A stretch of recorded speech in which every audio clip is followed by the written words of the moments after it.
I wonder if it'll actually help. Yeah, give us a clap. Oh, Perfect. Kyle, we wanted one clap. you didn't say one. All right. Well, that's okay.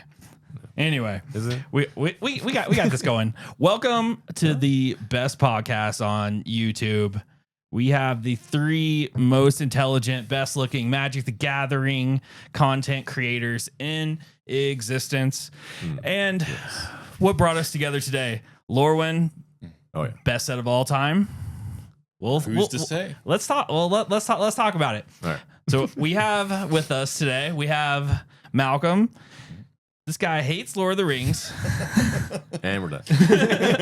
He hates Marvel, which I'm actually gonna stop saying because like that is making him grow on everyone a little bit. Yep. But he hates Stranger Things. He didn't invite me to the movies last night. It's Malcolm.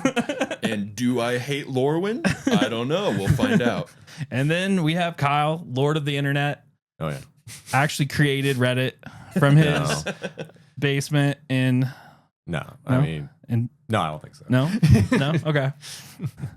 But The Hermione Granger of Reddit, 27 of the last 20 hours. And for whatever reason, we're matching today. We're rocking the podcast black. We're both just slowly. you're more of a dark blue. Slowly More of a morphing Navy, yeah. into The same person. who is that? Who is the Apple guy? Oh, Steve Jobs. Steve Jobs. There's yeah. there's no guy. turtleneck. Tim Apple? Yeah, Is that- Tim Apple. We're both. It's John Apple. Yeah, we're both Tim Apple today. And these guys called me the good scalper, which I did. I think I started realizing the good scalper may be related to the good doctor. And I don't know. Our podcast is very cutting edge. Yeah. This room is the good place. So Okay. I just want to jump into Lorwyn. Pre-releases, I've heard from multiple store owners got pretty crazy. We had multiple sellouts from what I've what I've heard. I heard the card quality is really good. We call it an in-universe Magic set. you have to specify that now. Yeah. The funniest thing I did hear about the set, this was from Louis out in West Virginia, the kitchen table. He had someone walk in and ask what movie Lorwyn was like. They're like, hey, shouldn't I have I feel like I've seen this, but I haven't. I don't remember what it is. Yeah. And I feel like he probably wanted to just shut the door. The Dark Crystal. Yeah. Like, So what's this IP? I'm not familiar with it. yeah. So Wizards of the Coast actually created this one, which is new, and on the docket this year we have some I feel like some rough stuff where this is, I think, definitely the highlight of the year to everyone. Yeah, It's gonna be an interesting year. Let's say that. Yeah. It's the pre-release is the only way to get your TMT cards. Yeah. Oh yeah. Yeah. We were kind of discussing that. I was sort of I just heard about it last night. So it looks like apparently they mixed up these were the stamped cards. Or the they don't- special package. So the yeah, it pre-release would have been. boxes come with. They don't do the stamping anymore in general. Yeah. Okay. But yeah, in the pre-release boxes, you usually get like the 6 packs, like a dice or a die or whatever, and then there's a clear plastic one that comes with 2 cards, and that would usually be where the stamped kind of promo card is, and so those are all well, not all, but a number of people are getting TMNT cards in that thing. Yeah. Yeah, I mean, I guess it's known that they sort of print ahead of time. Yeah, but to me, it's wild that that's even possible. Yeah, logistically, how does that happen? You mess up that bad? Yeah. Well, they also switch it up quite a bit, set to set, right? In the last couple, they've been doing these kind of jump start and starter deck things. They did it for Final Fantasy. They did it for Avatar. Yeah. I don't think they've been doing it for in-universe sets as much. Yeah. But Foundations was the last one, I think. Yeah. So in just the number of SKUs they have, sometimes they have special types of gift bundles. Yeah. I think TMNT is gonna have this fancy pizza box one that I already pre-ordered. But Oh yeah. He loves pizza. It's true. So I think just in my mind, I'm just comparing the set to Bloomburrow in a lot of ways, which I know it's actually quite different, but yeah, A lot of people have been doing that though, because I saw some people were expecting and therefore a little disappointed in the number of fairies in this set. Oh yeah, It's because thematically, it feels very similar to like Bloomburrow and Wilds of Eldraine and things like that. So yeah, I think that's a common comparison. I like it. I was gonna make a fairy joke, but don't get us demonetized. I was holding it. I was holding it in. I was like, I saw the gears turning. Yeah, I was just like, you know, I have a lot of old football coaches that would be really interested at where I've landed in my life today. Small town mentality. Yeah, I was like, yeah, I was like, I can't wait to put together 100 fairies and just go rock everyone at the card store. Yeah. Yeah, so that's where my gears were going. So I guess I'll just let it out. Yeah. But you're excited for Sealed, you said. Yeah. But Sealed, really excited. Now you play a lot of Sealed in like Arena, right? Mostly. Yeah. Arena. I mean, I enjoy playing like I feel like Sealed's harder in person to kind of organize, which that's my favorite way, honestly, to play overall. Yeah, like on the Arena, I think what's cool, they do the box rewards, which is cool. Like if you get like, so you do have to like make sure your batting average is good enough to actually attempt it, or you're going to lose a lot of money.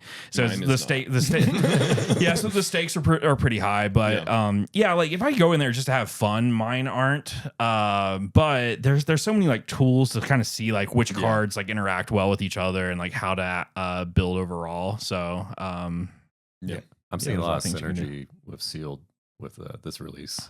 Yeah. A lot of Blight synergy, a lot of Tribal synergy, but I haven't seen Tribal go off that hard. I feel like if you're doing Sealed, you're not getting enough of like the same card type.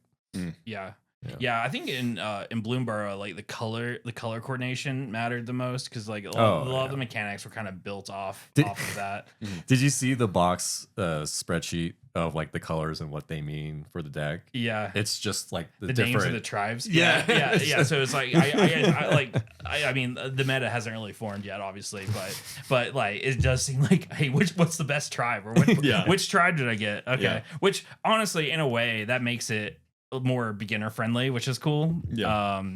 But I don't know. I think we need sets like this to be more beginner friendly to keep kind of growing the game and like absolutely. Because like I think there's one way to grow the game is like, you know, Lord of the Rings, like Final Fantasy is like insane and brings a lot of people in. Yeah, just the IP pulling people in. Yeah, the IP pulling people in versus like I feel like the game should be more accessible. Would probably pull people in too. Yeah, which is always a tough balance, right? Because you want to make the cards simple enough. You want the cards to explain what they do, you know, read the card, explains the card. But at the same time, you want to develop the depth of mechanics to keep people coming back kind of year over year. So it's a tough balance. I do think this set is going to blow up especially as far as prices go. Like if you look at collector box, like the volume and how many people are willing to buy over 400. I sort of mentioned that was like kind of a key cutoff to Avatar last time. Like Avatar just hasn't recovered to 400 yet. Okay. And there was initial like hype where people were trying to pre-sell Avatar at 700 just because we were in the 12, 13, 1400 Final Fantasy days, and people really were like, Final Fantasy's guaranteed to go to 2000 kind of thing. Yeah. So that's kind of like where the market went to. Like then we saw Spider-Man destroy everything, and they're like, oh, boxes are $150. Like, so things change quickly, but I think seeing people willing to buy over 400 again pre-release for the collector boxes is a big deal. Yeah, and plus there's that serialized chase where Avatar never had that. True. Yeah. Are you guys familiar with like the serialized character? The Bitter Blossom. It's like a Bitter Blossom bearer or something like that. Yeah. It's just basically Bitter Blossom, but on a creature. Yeah. So I think that'll be like wildly collectible, just because it's related to an old good card as well. Yeah, because Bitter Blossom is a valuable card. It's like a $30-$40 card, something like that. Which is also being reprinted. In this set. Exactly. Yeah. But it's also a beloved card. So. Yeah. Yeah, and play boxes have been really interesting. Like even with like this is like the most supply you have on a set when play boxes come out, like right at the opening. Yeah. And play boxes like have held above $140. Really? Yeah, I've been seeing like low stock of Edge of Eternities everywhere, and that's not being restocked anytime soon, or maybe this year. They Edge just did a small reprint. Yeah. Oh, really? Yeah. I was able to grab a case. Oh, So, nice, sweet. Yeah. So, but it was expensive. It was still expensive. Like I got it through a store. Shout out Kitchen Table, but Nice. when I say expensive, it wasn't like you get the Tarkir reprint for like $99-$100. Edge reprints are like 120, 130 kind of thing. So it's hard to get it like really at that like super low MSRP level. Yeah. And I feel like the Lord of the Rings Commander decks are getting reprinted this year. Yeah, that'd be sweet. If anything Lord of the Rings gets reprinted before Hobbit, I'm gonna buy whatever. Oh yeah, like the set. I have a set box behind us. Like those are like over 300 now. Wow. Yeah, when they reprinted last year, it went down to like close to 100. Yeah, and then they just immediately shot back up when the stock. Opening one, and then because you were like, hey, I just want all the cards. Like, how much the cost? I think it was like $220 on TCG Player. So I was like, here, we can have it. You can have all the cards for like $200 or whatever. And they reprinted it like 3 weeks later, and you were like, you ripped me off, blah, blah. And like I was like, I didn't mean to. But I didn't realize it got that low. I wish I would have bought more. I only kept the one. I have only that one box left. Yeah, they reprinted Lord of the Rings and Wilds of Eldraine, which Wilds I feel like is probably the best set box you can get from anything. Yeah, because the Wilds set is at 260 right now. Yeah, no, it's disgusting. Yeah, on that reprint, I don't remember if I was just like not looking very hard or like what, but I got Wilds, but I had to buy it with some other stuff. Like I got one Wilds box and like 6 Exelon, which those were great also. Yeah, the Exelon's a good set too. So, yeah, got some great I think the most success, like just straight like business success I've had that's like repeatable was opening Exelon play boxes. Yeah. That and SpongeBob. Yeah, well, the SpongeBob's not repeatable. If you would listen, if you listen to what I said, the infinite money only glitch, 50% still ran out. Yeah. Spoiler: infinite money sometimes is not. I'm not the most mathematical, but I feel like infinite does typically mean repeatable. What are people selling the sealed packages for? Which most of the people just got the maximum off of Secret Lair. So a lot of accounts just had 2 of them that they were just really trying to get their money back, making a little bit of money originally. Yeah. But then like when you broke down the cards, like it was like, okay, actually opening it was literally the value of that package that you're selling it for, with a 1 in 1,000 chance of hitting like the $500 card. Right. So technically that is what made it infinite. But I bought probably 60 of those, and then who's the guy we were just talking about, Meaty Magic? Yeah. So they came out with their video about how like awesome this set was, and like instantly those are up to a couple $100 now. So it's really hard to like. I think like it'd be hard to buy those and just flip the raw cards. Now I will say you were the first person on YouTube to make that video. Yeah. And then everyone else copied you.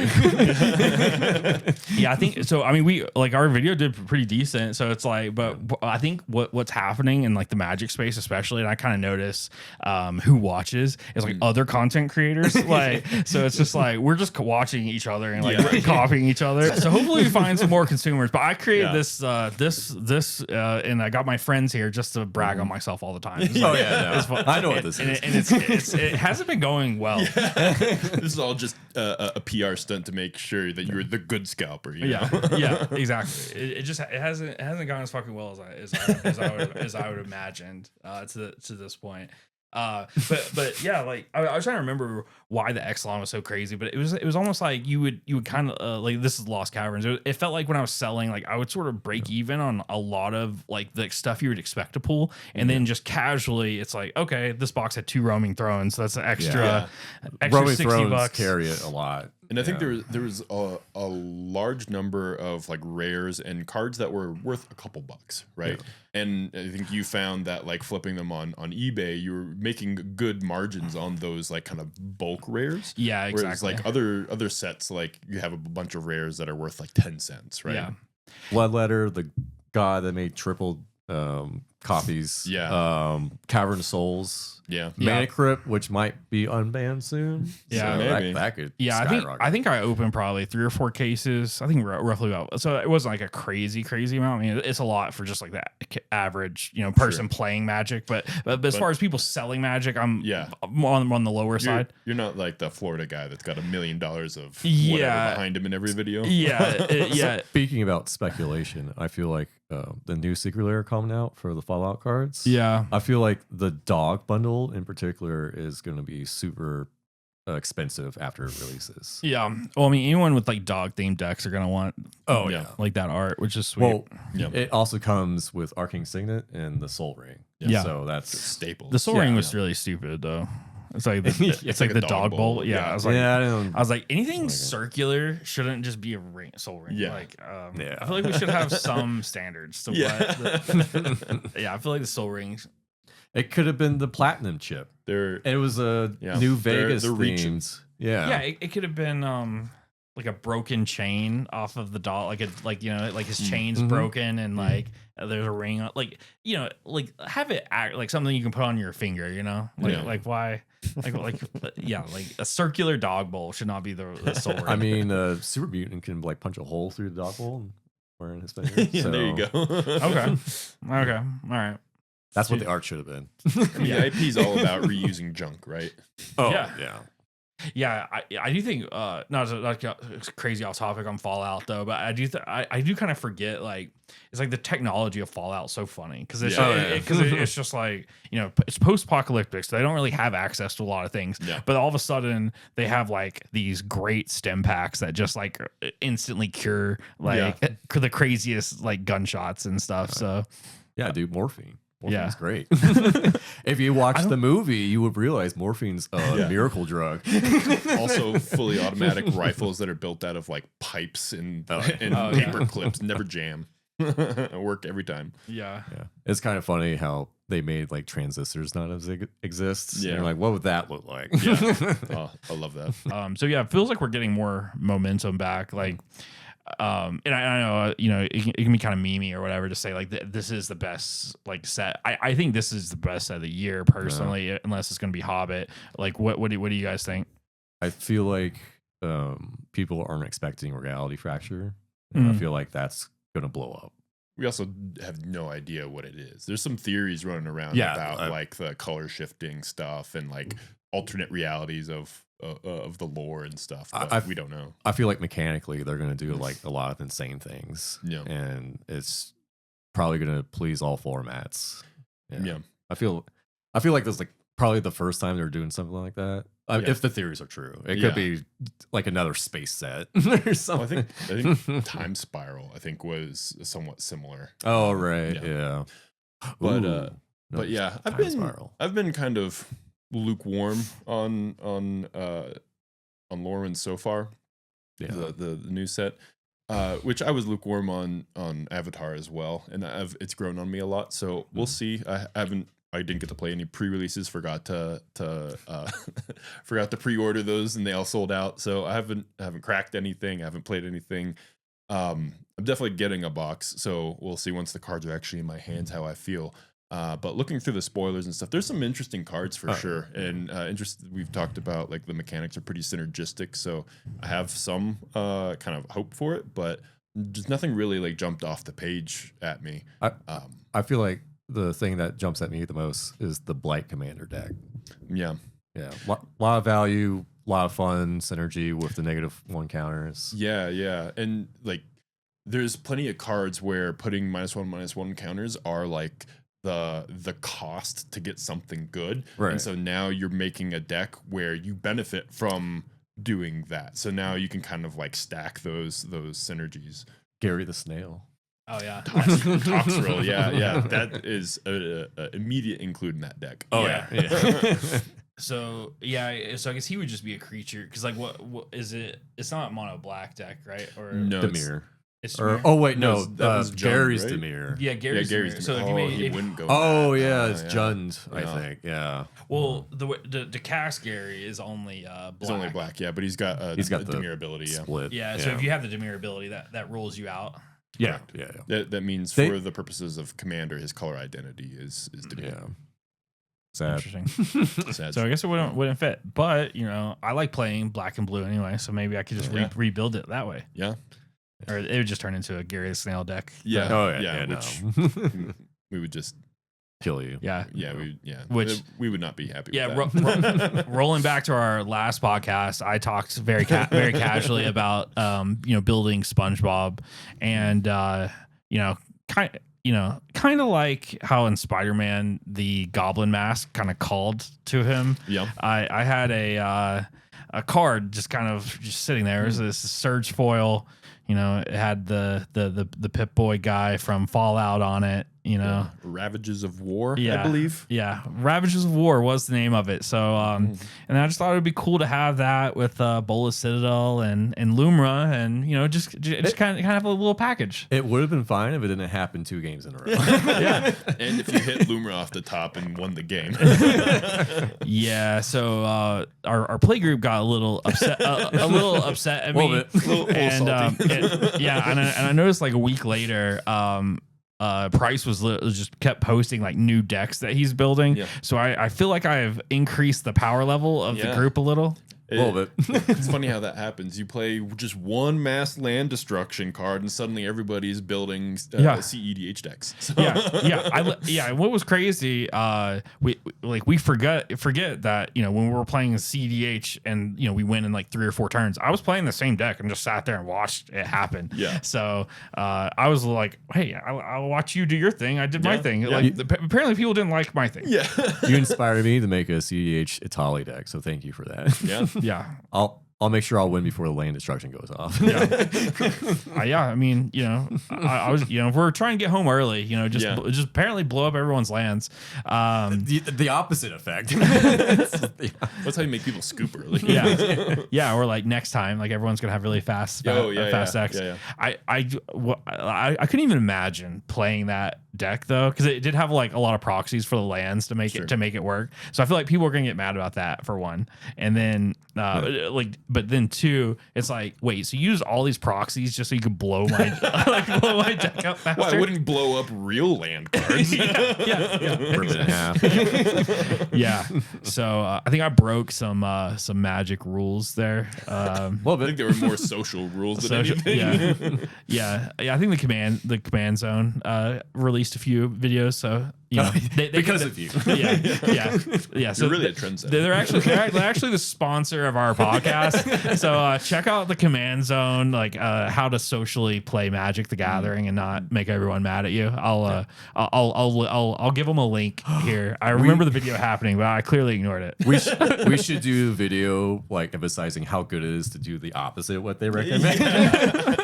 Be like, if you want like a 2-hour game and you want That could like be just stick your around a while. shtick, right? Like That would be really fun. put out market videos that are the exact opposite of the professor, and then put out like these like social dynamic episodes the exact opposite. of Oh, other yeah. people. Make sure your deck has at least 10 board wipes. I have thought about rebuttaling a few of the professor's economic takes on the market multiple times, which I kind of understand where their channel's coming from. Like like they've made their money like really getting behind like the one Redditor that always comments like, Oh yeah. But the vocal minority. but I don't have any money. Like, you clearly have money. You exist and play Magic the Gathering. You're just whining on the internet. Yeah. But that never happens. Yeah. By the way. But yeah, I understand where they're coming from and who they're looking after. but I will say there's a giant economy for the card game that goes kind of the opposite of what's happening there. Yeah, absolutely. And I think more people should be proxy friendly too, because the game should be, I think, financially accessible. But there's enough collectors and there's a secondary market. There's always going to be ups and downs. There's going to be things that are very sought after and therefore expensive. So it's fucking proxy stuff, man. I feel like the thing that set me off to go into like heavy proxy was the Soul Stone, and I was like, how do I get that card? Do I buy it? And it's like $70. I'm like, no. And like, do I open Spider-Man? And then just hard no. Like, I'm proxying that card. I don't care anymore. Yeah, that's fair. I mean, I see a world where it's really fun to play the old lands that are 500, 600, 700, like, especially everyone has multiple decks, like, you don't need to have lands like that in actual decks. Like, that's kind of crazy. So like, especially like, just imagine like walking to a game store, like literally like $8,000 deck, like that. That's insane. My game store, some guy was having like a 200 card binder, and it must have been easily 50 grand by itself. Really? Like, he's just casually walking around the store trading with people. I'm like, oh man, like that guy's got balls, dude. Yeah, all my big stuff, I wouldn't feel like. I mean, I do like trading like kind of bigger cards, but I wouldn't just like walk around. And again, I'm just gonna lose it too. So like, I would 100% lose like a $20,000 binder. Yeah, I can see that. Yeah, I mean, when I went to the card show, I thought it was we had just kind of a smaller one, just like out at the stockyards in Denver, and then like one of the cards I bought, like I literally Venmo'd this like 12-year-old kid $1,000, and he handed me a card, and I was just like, this doesn't seem right. I was like, this feels way too normal. Yeah.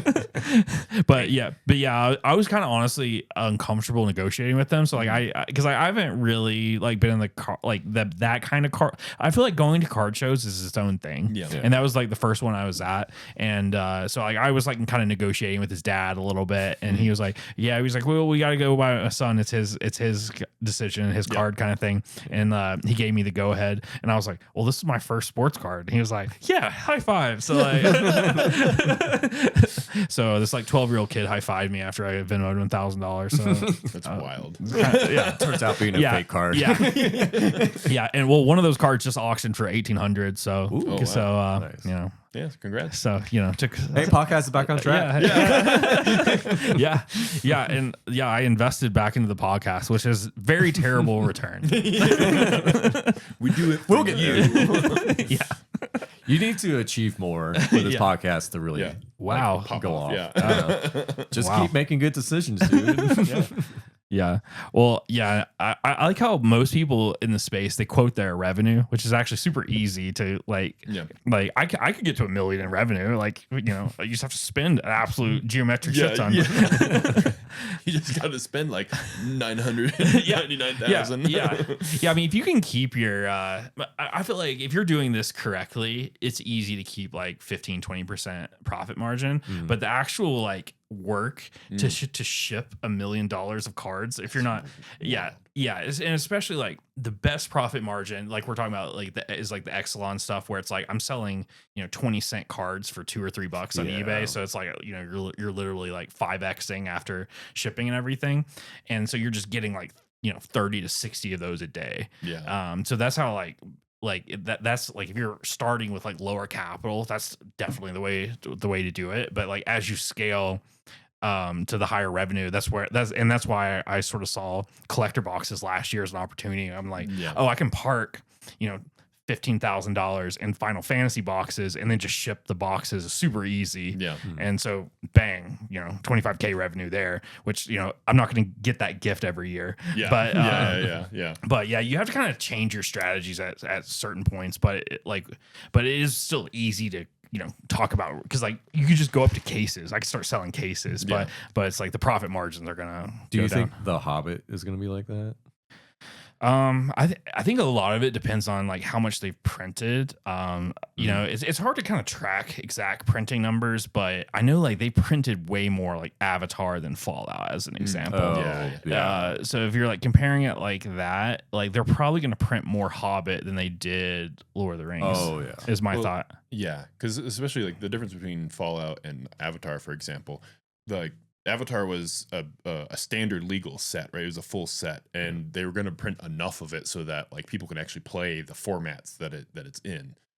Whereas like Fallout was just Commander. Yeah, it was like somewhere between like a set and a secret layer, right? Yeah, and like you could get every card from the commander decks. Like, yeah. It was nothing- only the alternative arts and stuff that you had to get the collector's boosters for. Yeah.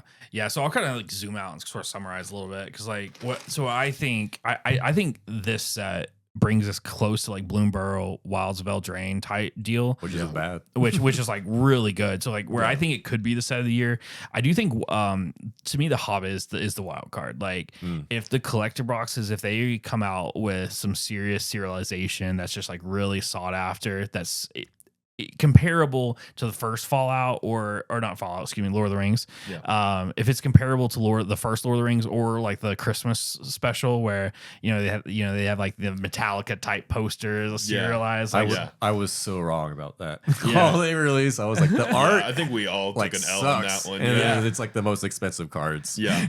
I was just kind of I don't know. I'd spent so much money on like the other sets. I wasn't really fully committed yet. And I didn't like the box artwork. No, same. Yeah, it was like almost like kind of old school cartoony a little bit. Yeah. And it just like that turned me off.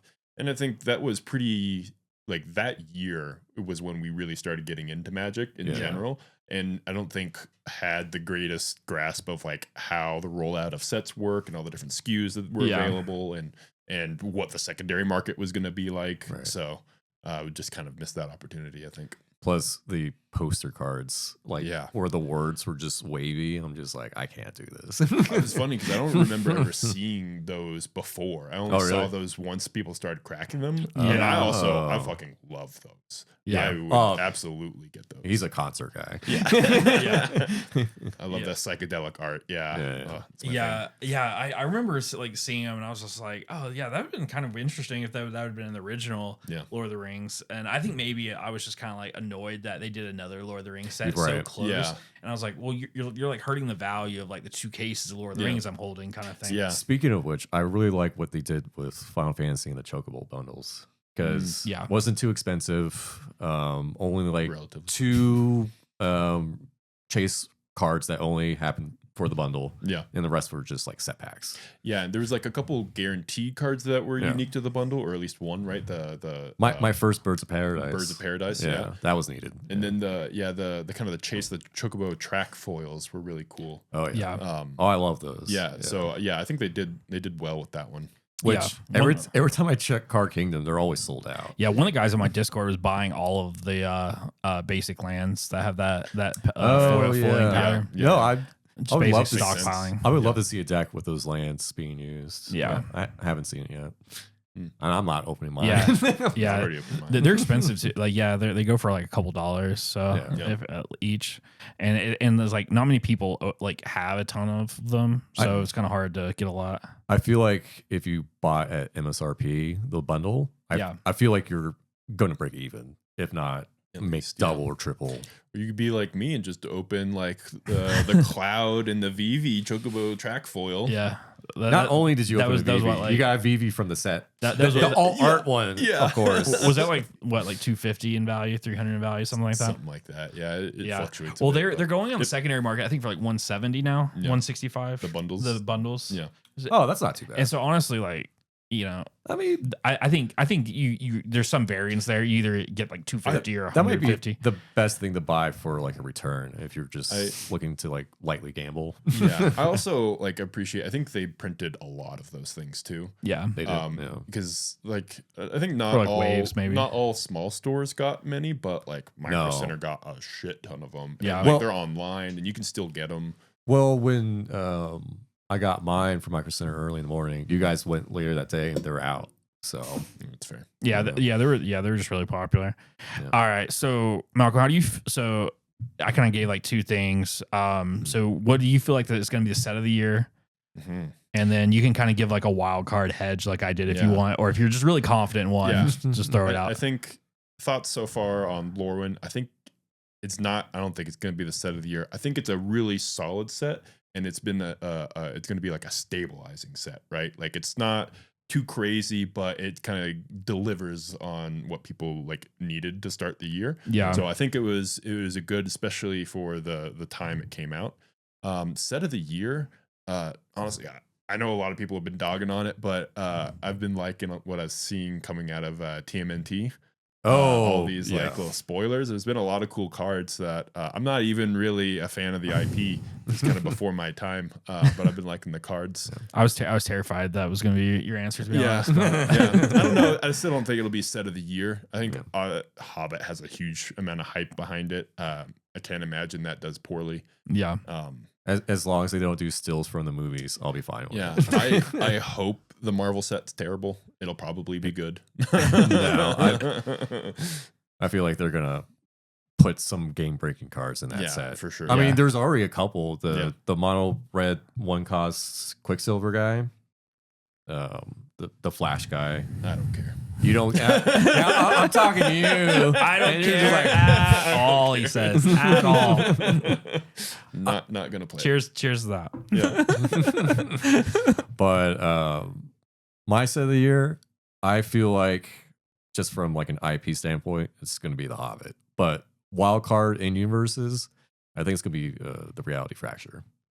Yeah, I'm excited. I think there's a lot of potential there. Like, Yeah, I'm glad you said that because I honestly wasn't even thinking about Reality Fracture at all. Yeah. I think no one is. I think I put zero thought into, but I guess it's just because they've been really quiet about it.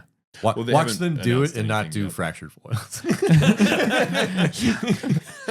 Why would we do that? Yeah. They're not. It would make too much sense. I want it to be like Reality Fracture, but it's just all Dragon Ball Z characters. It's just like Jace. It's just like I will get a second mortgage if they do Dragon Ball Universes Beyond set. Speaking of which, I know Paramount is releasing or collaborating with Wizards with like a bunch of IPs. And South Park is a Paramount IP. Yeah. So what was just South Park guys? It's just like, well, what would be funny if it wasn't Fractured South Park, whole? but yeah, it's yeah, it's just his Reality Fracture, or like the set is just like the words are crossed out and it's just fractured butthole. Yeah. It was funny because they announced the roadmap, and like one of the sets was a mystery, some Universes Beyond mystery, and then like a week later they announced it. So I'm like, all right, well. Yeah, I don't know what it is. I can't. I feel like it's just like maybe it's like we were burned on Spider-Man, maybe, but like I'm just not ready for another like kind of jokey set, you know? Like because I feel like I want like I want like 5 or 6 good sets in a row, and then have like one good joke, you know, like 6 good sets, then a Thunder Junction, you know, not 6 good sets, then a Thunder Junction and Carlos Manor together. Like, God. That just completely destroys things. What makes those jokey sets other than you just don't like them as much? Well, it's literally like, hey, it's Magic the Gathering, but we're cowboys. Oh, right. I mean, that's what all the in-universe stuff is, right? Like it's just. I feel like they leaned heavy last year on it. Right? No, it's was like it 2 years ago? Yeah. I mean, okay, like I feel like I used Bloomberg example for all of it, but it's like in Bloomborough, it's like, okay, I guess you could be like, oh, but it's woodland creatures, but it's like it's really like its own planet, its own plane, its own world, where like this is the war that's going on there. Yeah. Like what world is like still stuck in like the 30-year period of the Wild West, you know, or like some of their planes or whatever are much more like kind of hyper focused rather than maybe the interesting world building, you could say, like Duskmorn, for example. Yeah, like the whole plane was basically like a haunted house, like an 80s haunted house. I liked Aether Drift for the racing. Yeah, see, exactly. No, that was a joke. Yeah. We'll never be ready for fucking Aether Drift. I'll say, but I maybe you know more about this. I have been told that Aether Drift has been selling well, like the singles have been selling well, which I have no singles, idea. Yeah. Not the boxes. Selling well, and maybe in terms of volume, probably not in terms of like high prices. I feel like the max speed cards are being looked at again. Yeah. And they're being utilized. I've played against a couple max speed decks, and like it works pretty well. Yeah. Because it's not hard if you're all in on it, it's not hard to get. I mean, it's gonna take, it obviously takes like a couple turns to do it. But if you're not playing CDH, that's 100% exactly. doable. Yeah, like it's definitely more of a bracket 3, maybe 4 kind of mechanic, but like it's where most people play anyways. Yeah, I think if we had 2 or 3 more sets like I would be ready for teenage, you know, Right. Yeah. like I would rather get closer to the Hobbit, get closer to Reality Fracture. Yeah, I wouldn't mind if they had Star Trek? swapped. Yeah. No, we haven't talked about Star Trek at all. Yeah, I don't want to call it Star Trek. I feel like Star Trek's gonna be in the joke set category too. Like it's magic, but we're Star Trek now. I think it'll actually be less jokey than TMNT. Yeah. Oh, I think it'll fit better with like with Edge. With Edge. Yeah. Yeah. I don't know. I feel like TMNT with Lorwyn, like it's all like weird creatures. Yeah, and but stuff. TMNT, the IP is way more lighthearted and silly. Like there's Yeah. one of the cards that was spoiled is called Party Dude.